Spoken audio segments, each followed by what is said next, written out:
Olá, irmãos, boa noite. Sejam bem-vindos a esse lugar de adoração, esse lugar de culto. Como é bom poder fazer isso na companhia dos irmãos, daqueles que nos visitam.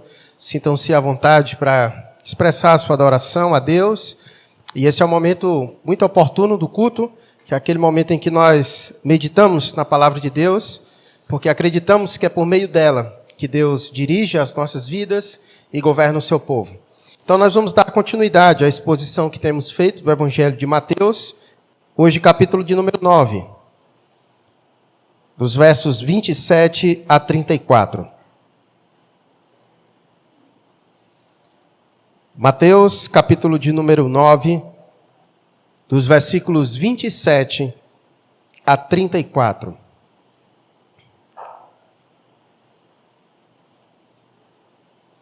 Você que nos assiste pela internet, que a graça de Deus também esteja sobre sua vida, pegue sua Bíblia, não permita com que o conforto de sua casa lhe leve às distrações.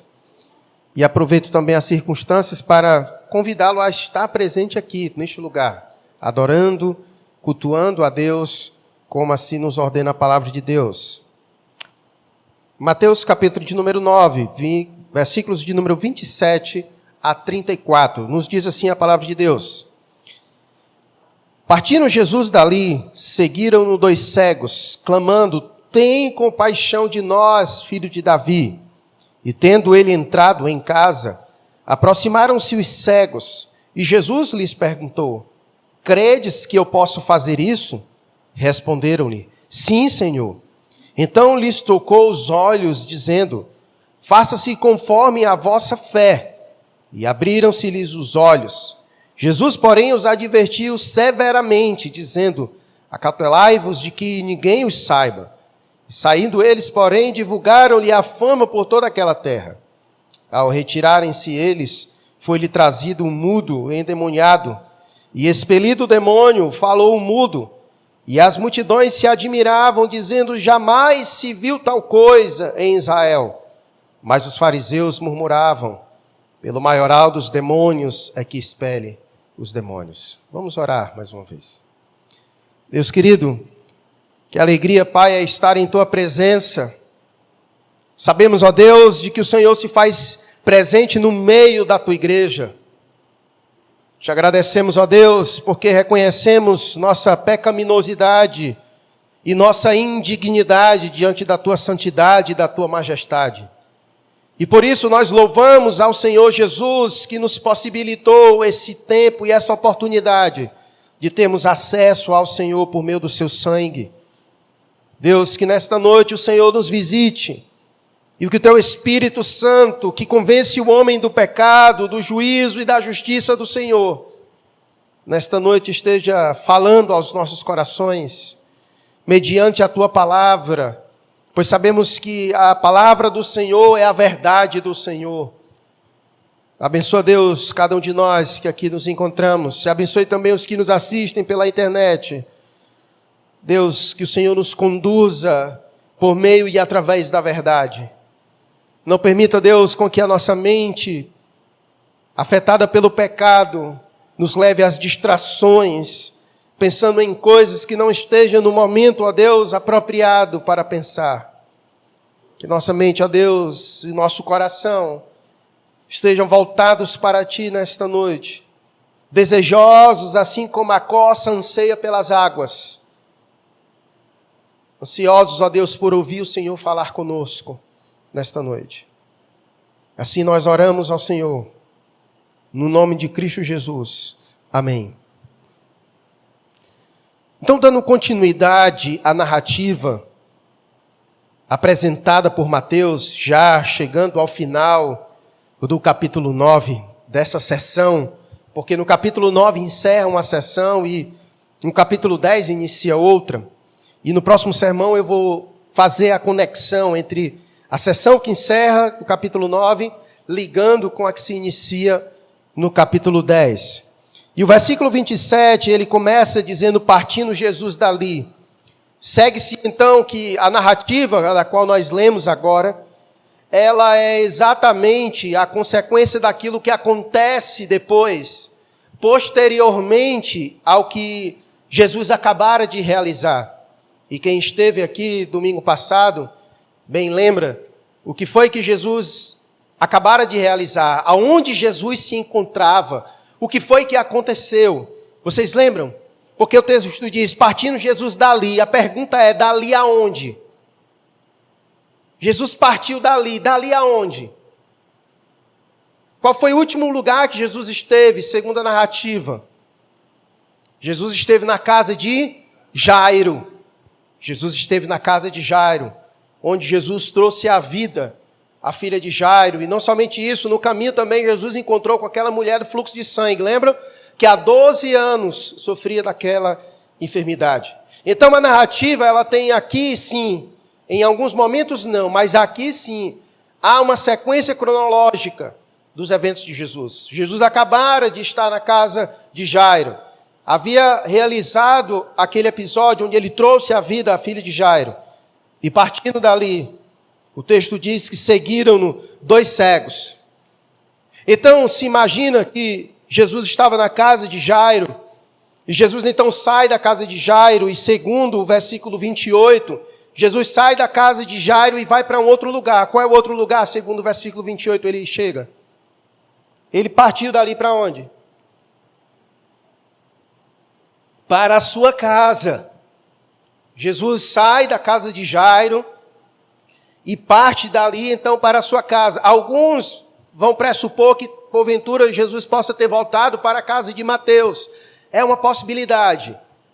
Contudo, o melhor e assim uma gama maior de intérpretes das Escrituras chegou à conclusão de que Jesus volta para a sua casa. Então a cena é que Jesus estava voltando para casa, e enquanto ele voltava, o texto ele vai dizer que seguiram-no 2 cegos. Então Jesus estava voltando no caminho para casa e 2 cegos seguindo. E parece ser cômico como é que Jesus estava voltando para casa e 2 cegos estavam seguindo Jesus. Então a pressuposição é de que alguém estava guiando esses cegos.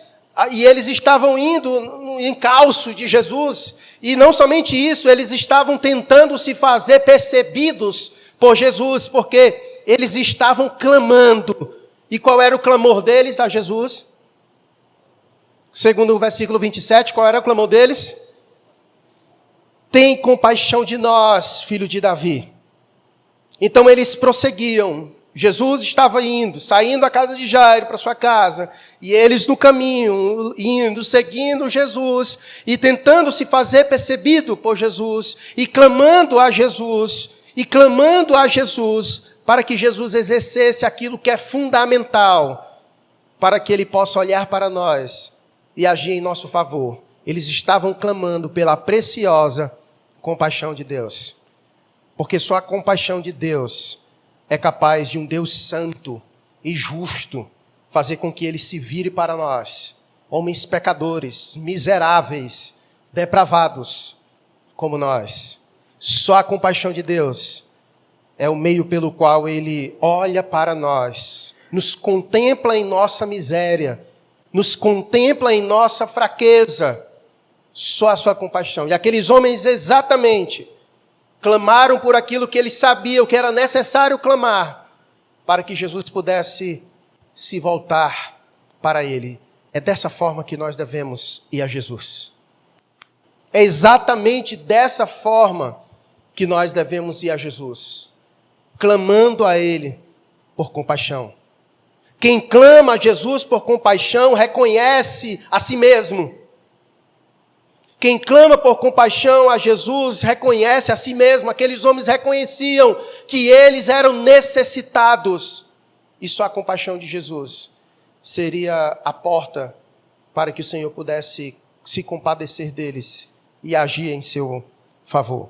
Portanto, é dessa forma que nós devemos nos achegar a Jesus, clamando a Ele por compaixão. E o texto então vai dizer que eles vão clamando ao ponto deles conseguirem chegar à casa onde Jesus estava. Que o versículo 28 diz, tendo ele entrado em casa, aproximaram-se os cegos. Então eles conseguiram chegar até a casa de Jesus. E agora sim, Jesus teve acesso a ele. A pergunta é, por que foi que Jesus esperou chegar em casa para que ele pudesse atender esses dois homens? Porque Jesus já havia percebido. Eles estavam clamando no percurso inteiro: Jesus, tem compaixão de nós.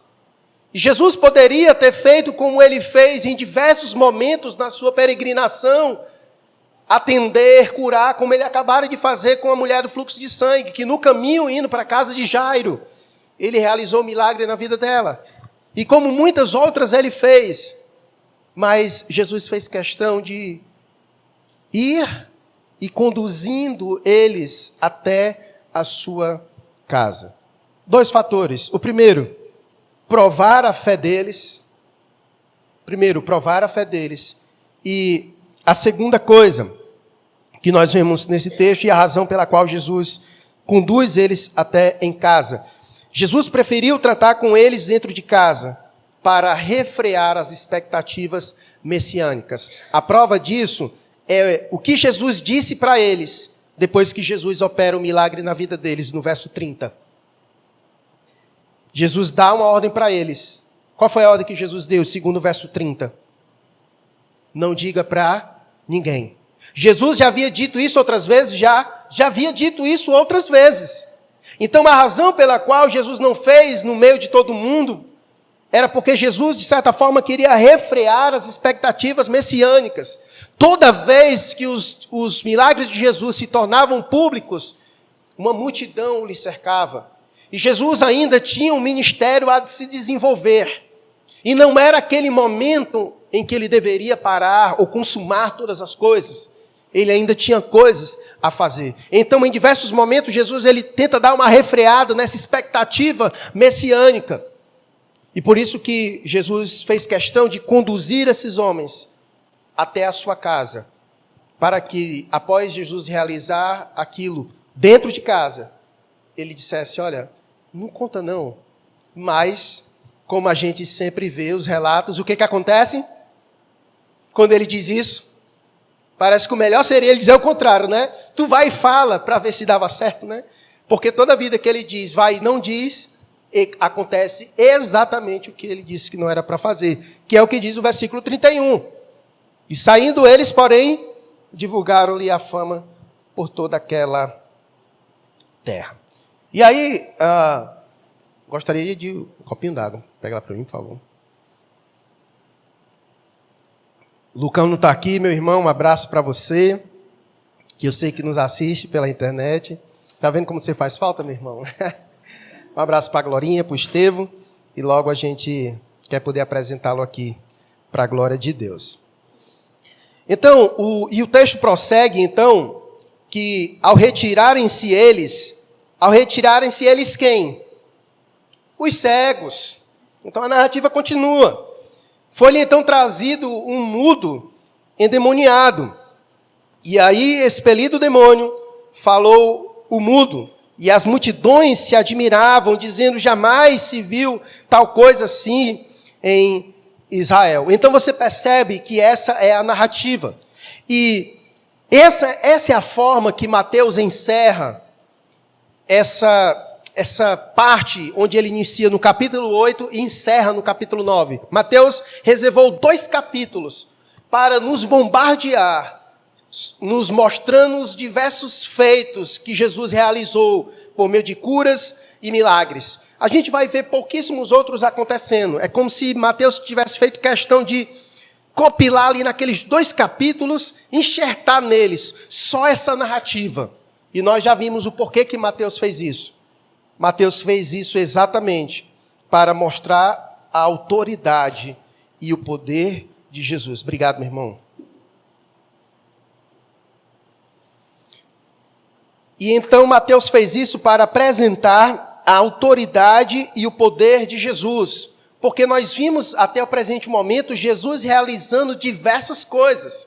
Jesus curando, Jesus trazendo gente que havia morrido à vida. Jesus fez acalmando tempestade. O motivo de Mateus era mostrar a autoridade e o poder de Jesus. E ele encerra essa sessão com esses dois feitos, onde Jesus traz vista aos cegos e onde Jesus expele demônios de alguém que estava possuído. Então, duas coisas aqui acontecem e eu quero discorrer com você sobre ele. O primeiro é a cegueira. Era muito comum no Oriente Médio as pessoas padecerem de problema de cegueira. Inclusive, só nos evangelhos, aqui nós vemos 6 casos onde é narrado. E às vezes a gente tem uma confusão de tentar pegar esses eventos e achar que são os mesmos, mas não são. Todos os eventos de cegueiras apresentados nos evangelhos, por mais parecido que sejam alguns elementos, mas eles são distintos. Eles são distintos. Então nós encontramos pelo menos 6 registros onde Jesus realiza cura, restaurando a visão física de pessoas. E isso era comum no Oriente Médio, as pessoas padecerem com problemas à sua vista. E aqui é um outro caso onde nós também já vimos isso, e aqui nós retomamos novamente esse assunto, onde as doenças estão estritamente relacionadas a situações demoníacas. Aqui nós vemos um homem que era mudo, e a razão pela qual este homem era mudo não é porque ele havia nascido assim, alguma questão crônica, mas o texto nos dá muita clareza, não nos resta dúvida. O texto diz que foi trazido um mudo, e esse mudo era um mudo endemoniado, de maneira que quando Jesus expele o demônio, no versículo 33, o homem começou a falar. Então daqui nós percebemos o que os espíritos imundos são capazes de fazer no indivíduo. Nós já vimos isso em outros momentos aqui. E aqui mais uma vez, Jesus retoma essa ideia. Por isso que nós nunca podemos desprezar a hipótese das nossas enfermidades serem investidas espirituais do maligno sobre nossas vidas. Jamais podemos desconsiderar. E eu digo isso preocupado porque nós vivemos em uma era, em uma sociedade patológica, onde gosta de concretizar as coisas simplesmente no aspecto patológico. Nós não podemos cair neste erro. Nós precisamos considerar, porque a Bíblia considera isso por demais. Então, nosso papel, como entendedores disso, é tratar as coisas da forma com que devem ser tratadas. Então, nós precisamos buscar ajuda espiritual, porque não sabemos a raiz, a razão dessa enfermidade. E por isso nós precisamos buscar ajuda espiritual, assim também como nós devemos buscar apoio médico, porque pode ser que seja por meio de tratamentos que a gente solucione o problema. Há essas duas possibilidades, e o ideal é que não se desconsidere, que possamos ponderar todas essas coisas, porque é exatamente isso o que a Bíblia nos apresenta, de que há essas duas realidades. E aqui Jesus, então, restaura a vista de um homem que era cego, 2 homens que eram cegos, e Jesus, então, opera na vida de um homem que era mudo. E a razão desse homem ser assim era que espíritos imundos habitavam nesse homem e fazia com que ele não falasse. E depois que Jesus opera na vida dele, esse homem, então, começa a falar.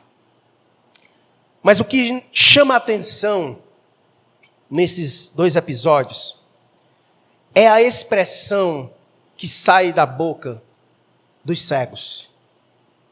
Eles chamam Jesus de algo. De que foi que eles chamaram Jesus? Filho de Davi.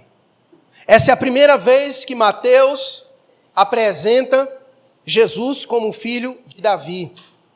Até o presente momento, Mateus ainda não havia mencionado isso. É a primeira vez que, então, Mateus apresenta esse título a Jesus. A Jesus como filho de Davi.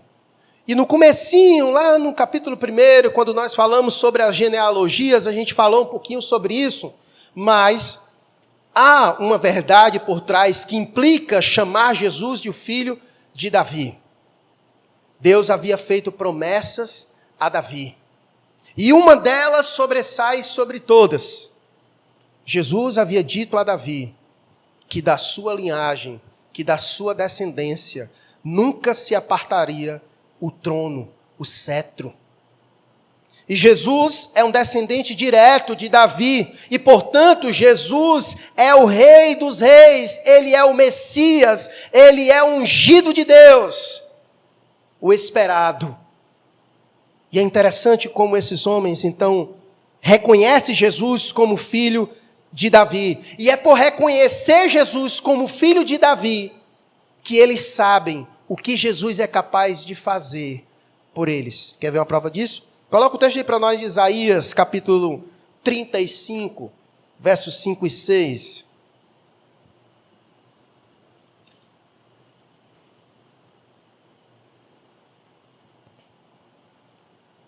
Aqui falando sobre os tempos futuros, e ele diz a seguinte coisa: então se abrirão os olhos dos cegos, e se desimpedirão os ouvidos dos surdos, os coxos saltarão como servos, e a língua dos mudos cantará, pois águas arrebentarão no deserto, e ribeiros no ermo. Mas olha o que aqui também foi dito, em Lucas capítulo 4, verso 18, coloca para nós aí, por favor.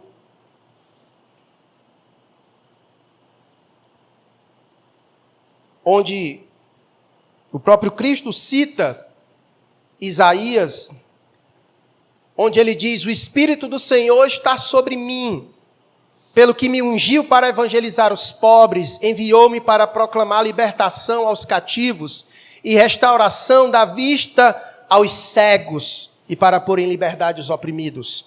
Então esses homens sabiam que Cristo era o filho de Davi, e por saber que ele era o filho de Davi, esses homens então sabiam exatamente o que ele era capaz de fazer. Ele é capaz de restaurar a vista aos cegos. Porque essa é uma característica especial do Messias, da era messiânica, do filho de Davi. E por isso eles reconhecem Jesus como esse, aquele que é capaz de trazer restauração da vista aos cegos. E por isso eles clamam: filho de Davi, tem compaixão de nós. Porque eles sabiam exatamente o que o filho de Davi, ele poderia fazer. E uma das coisas que ele poderia fazer era restaurar a vista aos cegos. Essas eram as credenciais. Jesus, quando inicia o seu ministério, é acompanhado com ele as suas credenciais. Todas essas coisas que Jesus realizara no seu ministério, era exatamente isso, as credenciais do rei, do filho de Davi. Tanto é que quando João Batista envia seus discípulos a Jesus, perguntando: é o Senhor mesmo quem estava por vir, ou vai vir outro? Olha qual é a resposta que Jesus dá a ele. Passa aí tua Bíblia assim para frente mesmo. No capítulo 11, verso 2. Olha o que aqui diz. Não precisa botar não, Pedro Lucas. Deixa o pessoal olhar na Bíblia. No versículo 2, do capítulo 11. Olha o que aqui diz. Quando João ouviu no cárcere falar das obras de Cristo, mandou para os seus discípulos perguntar-lhe: és tu aquele que estava para vir, ou havíamos de esperar outro? E Jesus respondendo disse-lhe: ide anunciai a João o que estáis ouvindo e vendo. Os cegos veem, os coxos andam, os leprosos são purificados, os surdos ouvem, os mortos são ressuscitados, e aos pobres está sendo pregado o evangelho. Ou seja, quando João ouvisse que isso estava acontecendo, João iria entender o quê? O filho de Davi é esse mesmo. Porque essas são as credenciais. Ele não disse assim: vai lá para João e diz que sou eu mesmo. Ele não disse isso não. Vai lá para João e diz que os coxos estão andando, os cegos estão vendo, os surdos estão ouvindo, os mudos estão falando, e os mortos estão vivendo. Quando ele ouvir isso, ele não vai ter mais dúvida. Porque essas são as minhas credenciais. Essas são as minhas credenciais. E por isso aqueles homens, eles exatamente enxergaram em Jesus e viram em Jesus que Jesus era o filho de Davi. Agora, o mais interessante dessa história toda é que esses homens enxergaram sendo cego. Esses homens sendo cego, enxergaram o que a maioria dos que estavam à sua volta não conseguiram enxergar. Porque após Jesus ter realizado o que realizou, como é que termina essa sessão? No verso 34. Os cegos chamaram Jesus de filho de Davi, mas os outros chamaram Jesus de quê? Perceba como essa história é gritante. Homens que não podiam ver, homens que não tinham visão, mas enxergavam o que a maioria dos que tinham olhos bons não conseguiam ver. Portanto, fé não se trata de sentidos. Nós nunca podemos construir, alicerçar a nossa fé em nossos sentimentos, em nossos sentidos. Porque a fé vai além disso. Esses homens não conseguiam enxergar com olhos físicos, mas viram com os olhos espirituais. O que a maioria ali não conseguia ver. A primeira expressão de filho de Davi não veio de homens que conseguiram contemplar os feitos de Jesus com seus olhos nus. Vieram exatamente da boca daqueles que não conseguiam ver. Porque a fé é exatamente isso. Por isso que Jesus, quando vai confrontar Tomé, diz: bem-aventurado são os que não veem, mas creem. É exatamente isso. E esses homens dão esse excelente testemunho. E Mateus não poderia encerrar de forma melhor. Ele pegou exatamente esse relato para nos ensinar essa preciosa lição. Os cegos enxergavam mais dos que os que não tinham nenhum problema de visão. Sabe qual era o maior problema desses homens? Esses homens eram cegos fisicamente, mas enxergavam muito bem por meio dos olhos que Deus dera a eles, espirituais. A pior cegueira, meus irmãos, não é a física, é a espiritual. Esse é o pior tipo de cegueira que pode haver.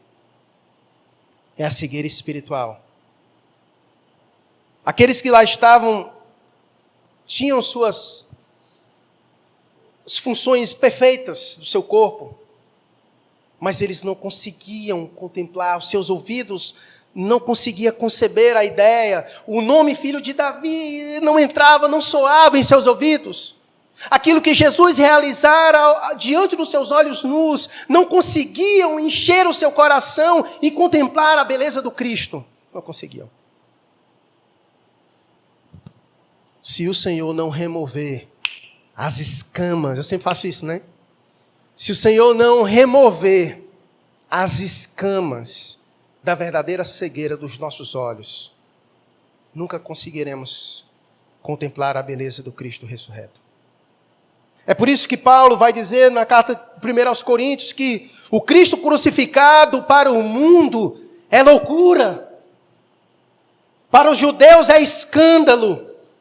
Mas para aqueles que tiveram os olhos abertos, é o Cristo majestoso, crucificado. Ele é o poder de Deus e só quem consegue contemplar isso é quem teve as escamas dos seus olhos removidas. Como Paulo, que estava indo para Damasco, perdido, cego de ódio, atrás de matar os cristãos, perseguindo Cristo. E o Senhor lhe dá uma cegueira, para que quando Paulo voltasse a enxergar, ele não caiu do cavalo não, ficou esperando, né, dizer isso.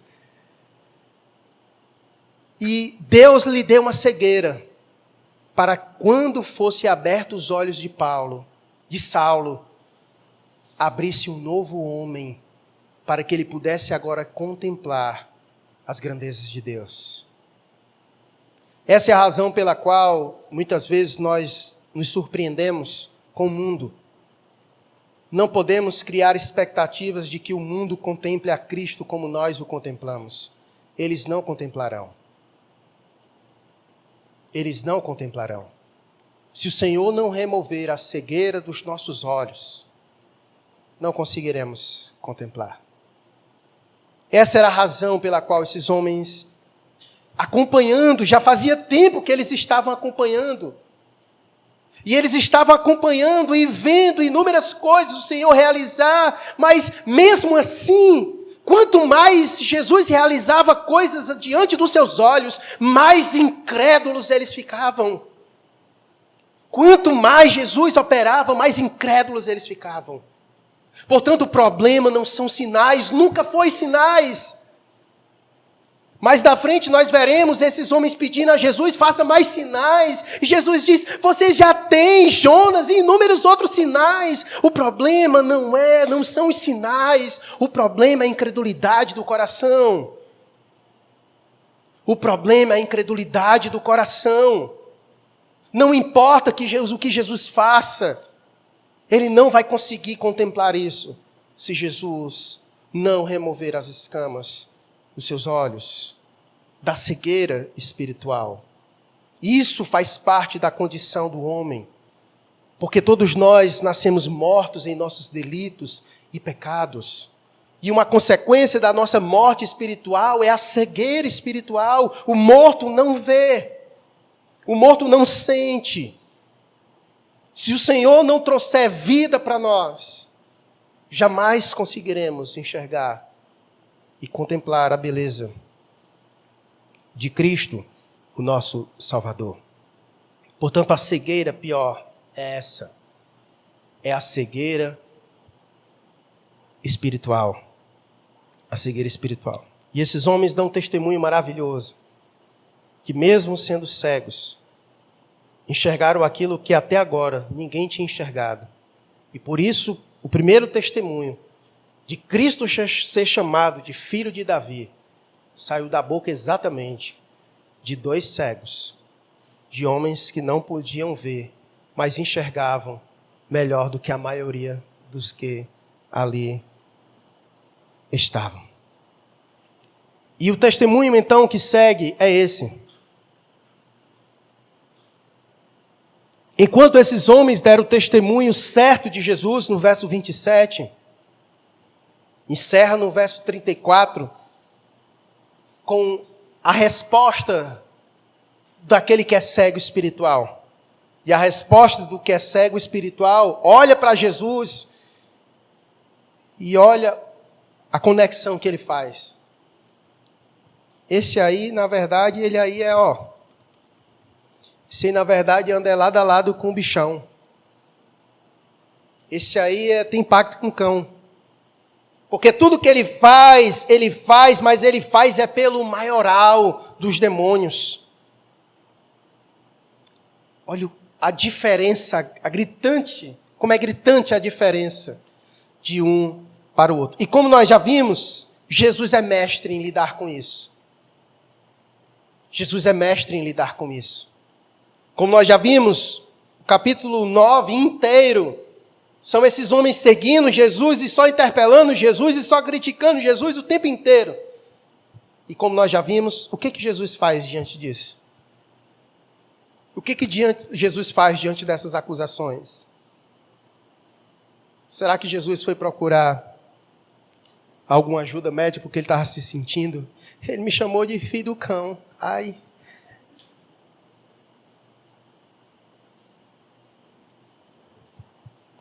Jesus, ele não ficou com essa síndrome, não. Jesus, na verdade, prosseguiu adiante. Verso 35 e 36. Eu não vou pregar nele não, porque vai ser o próximo texto. Mas só para a gente acompanhar. Depois que eles disseram isso, Jesus segue. E percorria Jesus todas as cidades e povoados, ensinando nas sinagogas, pregando o evangelho do reino e curando toda sorte de doenças e enfermidades. Ele vai adiante, o pessoal criticando ele, e ele vai. E continua cumprindo a sua missão. Porque a única coisa a fazer diante das perseguições é seguir adiante e cumprir a nossa missão. E ele prossegue, vai cumprindo a sua missão, ele não para. Ele não para. Jesus só parou na cruz do Calvário porque tinha que parar lá. Mas ele parou lá por pouco tempo, porque quando ele foi colocado no sepulcro, ao terceiro dia, ele saiu de lá. Mas fora isso, Jesus seguiu adiante. E nós precisamos aprender a seguir adiante. E com isso, Jesus está nos ensinando. Na verdade, com essas perseguições, Jesus está preparando os seus discípulos para o chamado que ele vai fazer aos seus discípulos, que é exatamente o capítulo 10. Jesus vai encerrar o capítulo 9 dizendo que a seara é grande e poucos são os trabalhadores. E no capítulo 10 ele chama os 12 e comissiona os 12, agora vocês vão. Então, com tudo isso, Jesus está preparando os seus discípulos, pois olha o que ele vai dizer no verso 25 do capítulo 10.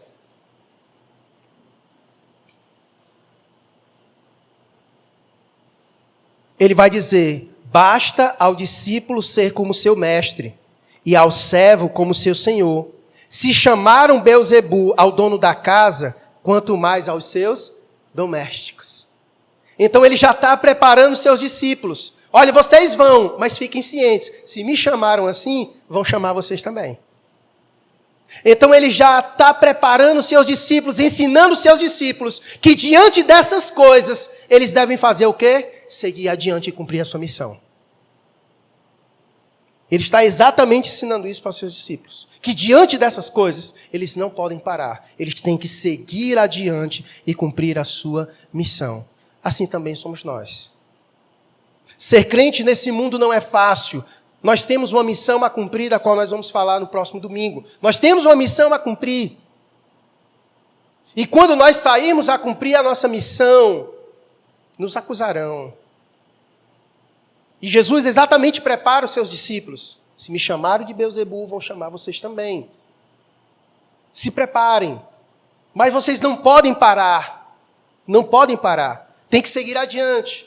Como ele fez, como mestre. Assim também a igreja. Nós precisamos deixar de milindre e entender o nosso papel no mundo. A igreja sempre vai ser vista assim pelo mundo, porque odiaram o nosso mestre, perseguiram o nosso mestre e também perseguiram a nós. Mas isso não é razão para pararmos. Pelo contrário, devemos seguir o mesmo modelo do mestre. Igual aquela brincadeira, o mestre mandou, a gente faz.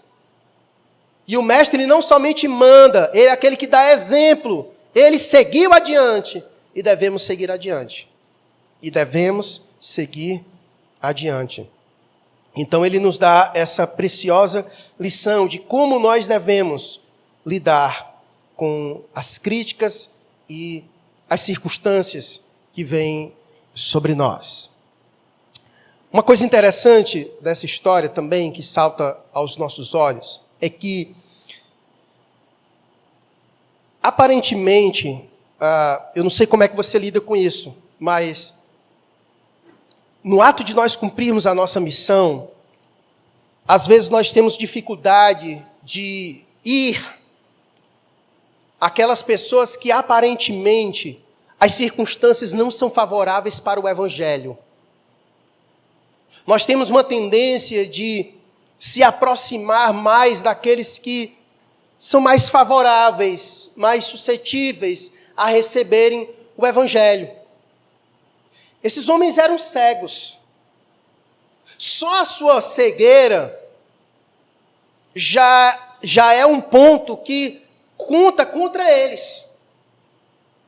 Que conta contra eles. E é interessante como Deus opera na vida deles. E nesse momento, Jesus quer nos ensinar que não existem circunstâncias desfavoráveis que a graça não seja capaz de alcançar. Esses homens eram cegos. E tinham inúmeras razões e circunstâncias para talvez dificultar esse processo. Mas a graça de Deus nos ensina exatamente isso, que não existem circunstâncias desfavoráveis que a graça de Deus não seja capaz de alcançar. Quantos cegos espirituais nós não conhecemos? E às vezes a gente olha para aquela pessoa e diz, mas isso aí é cego demais, não dá, não dá. Dá sim, porque não existe circunstância que seja desfavorável ao ponto da graça não ser capaz de alcançar. Não existe estado de perdição e de cegueira que o homem se encontre que o Senhor não possa atuar. Não existe. Esses homens, assim como o paralítico que nós vimos, esses homens, haviam circunstâncias que pesavam contra eles. Esses homens tinham que ser conduzidos por outras pessoas, assim como o paralítico teve que ser conduzido por outras pessoas. As circunstâncias eram desfavoráveis. Mas a história de Cristo mostra que o Senhor veio exatamente para os desfavoráveis. Os desfavorecidos. O homem caído. O homem perdido. E não existe estado de perdição ou situação que se levante como uma parede intransponível. A graça sempre passa. A graça sempre passa todas as barreiras. Ela transpõe qualquer obstáculo, porque a graça de Deus é eficaz, é irresistível, alcança qualquer um, segundo a soberana vontade de Deus. Então não existe estado que o homem se encontre, que nós possamos usar como fator desfavorável para que a graça lhe alcance. Inclusive, eu já tenho meditado sobre isso, já compartilhei com algumas pessoas e vou aproveitar o momento para falar, para ver se Deus trabalha. Nossos cultos são transmitidos, mas como eu gostaria de alguém aqui transmitindo a pregação na linguagem para os surdos. Para que as nossas mensagens alcancem esse público. Fica aí o desafio. Você pode ir no YouTube, aprender os sinais. E quando você estiver bom, você fica bem aqui. E eu vou pregando e você vai fazendo sinais. Porque a graça pode alcançar eles? Pode? Pode. E nós precisamos ir até eles. E levar a mensagem para eles. Então fica aí. Se você está pensando em como servir, nós não temos. Nós não temos. Inclusive aqui nós temos irmãos, como o irmão José, que tem um filho que é surdo. E gostaríamos muito de comunicar o evangelho para ele. Então nós podemos fazer isso. Não existem circunstâncias que sejam desfavoráveis, que a graça do Senhor não seja capaz de alcançar. E um ponto que eu também quero ser colocado, que é perceptível ao longo de todo o capítulo 8 e o versículo 9. Deus usou algo da vida deles para salvar as suas vidas. A fé desses homens era salvadora, assim como as outras que nós vimos. Mas Deus usou a necessidade deles. Isso é importante. Nós não podemos desconsiderar isso. E eu vou fazer o link correto de como nós devemos pensar sobre isso. Deus usa as nossas necessidades para que nós nos achegamos a Ele. Quantas vezes nós não vamos ao Senhor quando as coisas apertam, né? As circunstâncias e as necessidades, muitas vezes, são meios e formas que Deus utiliza para atrair o seu povo a Ele mesmo. Nós nunca podemos desconsiderar isso. Contudo, essas coisas não são um fim em si mesmo. E isso precisa também ser dito. Porque nós vemos também inúmeras vezes Deus realizando obra na vida de pessoas e que o procuraram por meio de circunstâncias e necessidades, mas elas não tiveram suas vidas transformadas pelo Senhor. Elas foram curadas, mas voltaram perdidas para casa. Mas também nós não podemos descartar as formas e muitas vezes maneiras que Deus atua para nos atrair a Ele. Inclusive conheço inúmeros irmãos que são crentes, fervorosos, e que foram ao Senhor por meio de uma situação. Foi por meio daquela situação, daquele fato, daquela necessidade, que o Senhor usou para atraí-lo a Ele mesmo. Você conhece alguém assim? Pode até ter sido a sua história. Do capítulo 8 ao capítulo 9, todas as histórias de fé salvadora aconteceram exatamente por isso. Exatamente por isso. Lembra? O paralítico de Cafarnaum foi ao Senhor. Ele queria andar. O Senhor disse, olha, os teus pecados estão perdoados, mostrando algo maior. Porque o fato de Jesus nos acudir em nossas necessidades tem implicações maiores.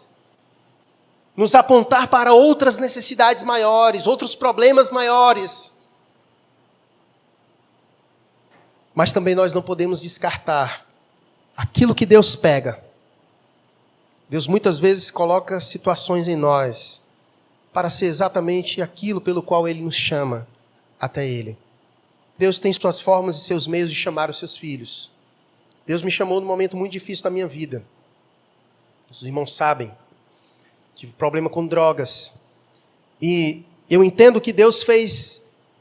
Ele exatamente permitiu com que eu cavasse o mais profundo, chegasse lá no fundinho.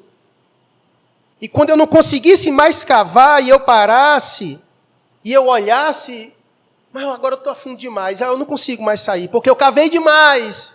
E eu não percebi, porque eu estava só cavando, igual tatu. E entrando. E de repente, aqui não dá mais não, a situação aqui está braba. E aí, agora o buraco está grande demais. Aí é nesse momento que Ele estica a sua mão para me tirar do buraco. Então, muitas vezes, Deus faz isso conosco. Deus coloca certas situações em nossas vidas para exatamente ser aquela porta que Ele mesmo planejou para nos chamar. Lembra do cego de nascença de João capítulo 9? Exatamente isso. Aquele homem havia nascido cego. E deve ter sido muito difícil para ele ter vivido uma vida como cego, com todas as dificuldades. E quando Jesus vai àquele homem, João capítulo 9, o pessoal diz, ele aí é cego aí porque o pai dele pecou, atribuíram um monte de coisas. Jesus disse, esse homem aí é cego para que a glória de Deus seja manifesta na vida dele. E Jesus trouxe a vista dele. Aquele homem fora cego a vida inteira, para que a sua vida fosse um palco da glória de Deus. Esses homens eram cegos, e da sua boca saem dos maiores testemunhos relatados por Mateus até agora. Chamaram Jesus de filho de Davi. Deve ter passado inúmeras dificuldades, como cegos, todo aquele tempo. Mas o foro para que Cristo fosse glorificado por meio da sua vida. Há inúmeras situações que nós não compreendemos. Somos muito pequenos para compreender. Mas faça das mazelas da sua vida um palco da glória de Deus. Faça como os salmistas, que faziam das suas angústias canções para serem entoadas ao nosso Deus. Que a tua cegueira, que a tua paralisia, que todas as tuas dificuldades, as suas mazelas, sejam um palco para a glória de Deus. Até mesmo as tuas quedas, porque aonde abundou o pecado, superabundou a graça de Deus.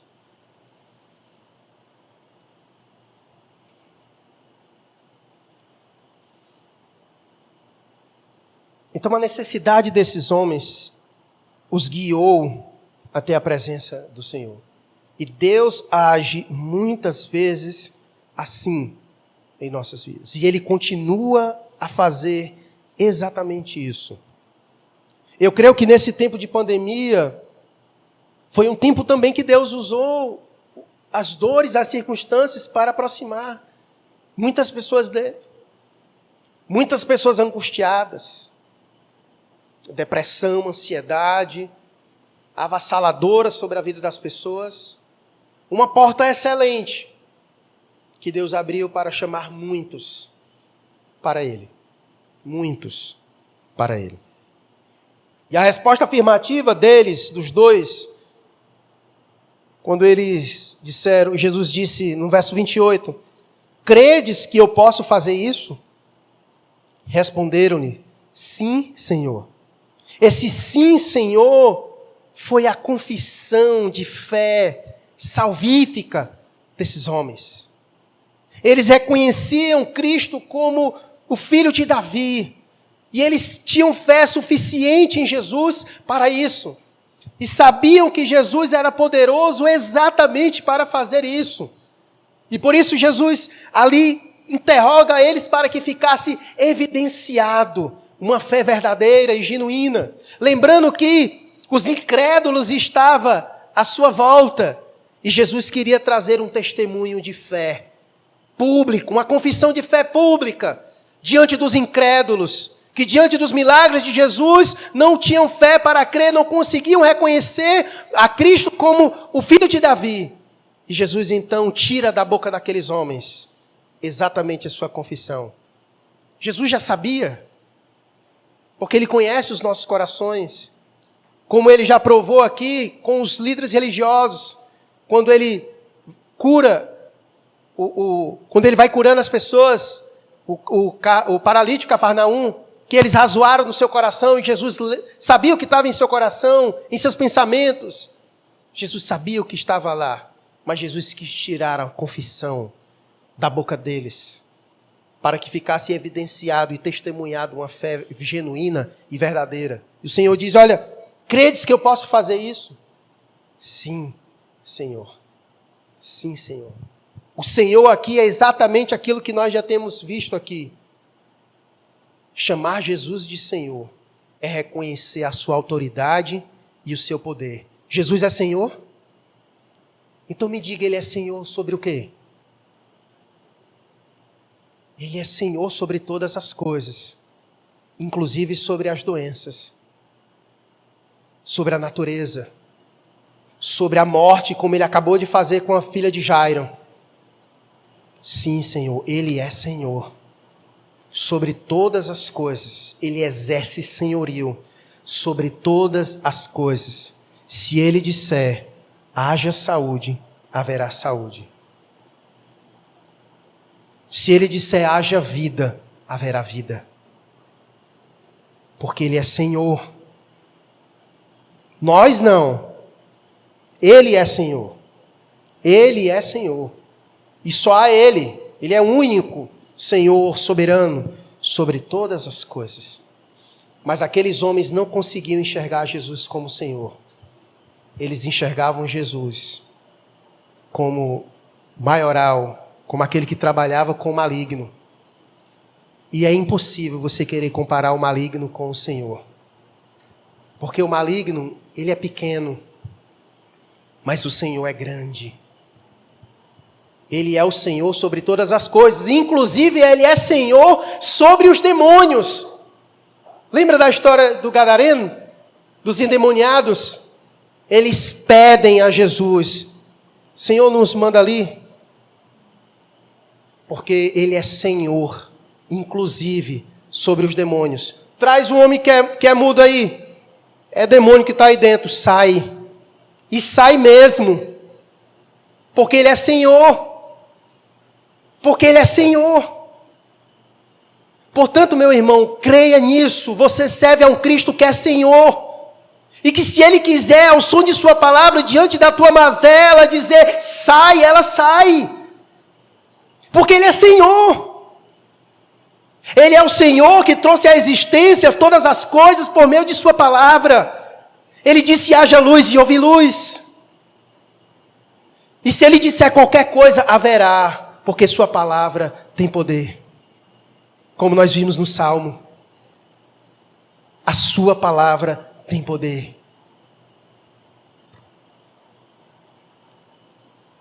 Então lhes tocou os olhos, dizendo: faça-se conforme a vossa fé. Não na proporção, mas vocês têm fé em mim e sabem que eu sou poderoso para fazer isso. E Jesus então realiza isso na vida daqueles homens. Eu quero concluir essa história, já que Mateus encerra aqui nesse relato, esse momento de registro de curas, embora no verso 35 ele vai falar que Jesus saiu ainda pregando e curando, mas ele não vai relatar mais os casos. Ele vai só dizer que Jesus saiu curando, continuou fazendo isso. Mas não traz mais relatos como ele vem trazendo até o presente momento, citando nomes, situações, contextos. E eu quero então concluir esse relato falando exatamente sobre isso.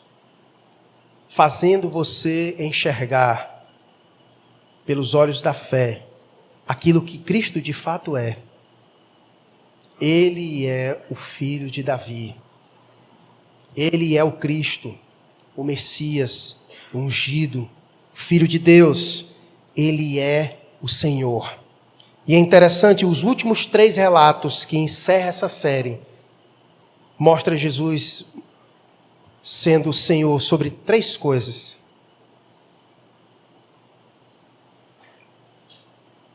Quais são elas? O episódio anterior foi sobre a vida de Jairo. Encerra Jesus mostrando que ele é Senhor sobre a morte, sobre os problemas físicos de doença, e sobre os demônios, e sobre os espirituais. Jesus é esse que dá vida ao morto, que restaura a visão do cego e que liberta os cativos de Satanás. Esse é o Cristo que nós saímos de nossas casas e viemos adorá-lo nesta noite. Convido você a ir a Ele neste momento em oração, em reverência, em temor. Eu não sei como é que está a tua vida, mas se você reconhece Cristo assim, então clama como os cegos, tem compaixão de mim.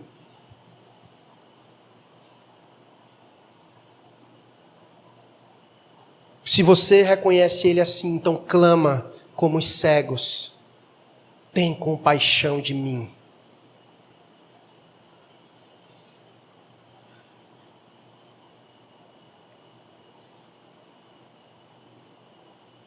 Clama ao Senhor nesse momento. Suplica a Ele pela misericórdia dEle sobre tua vida.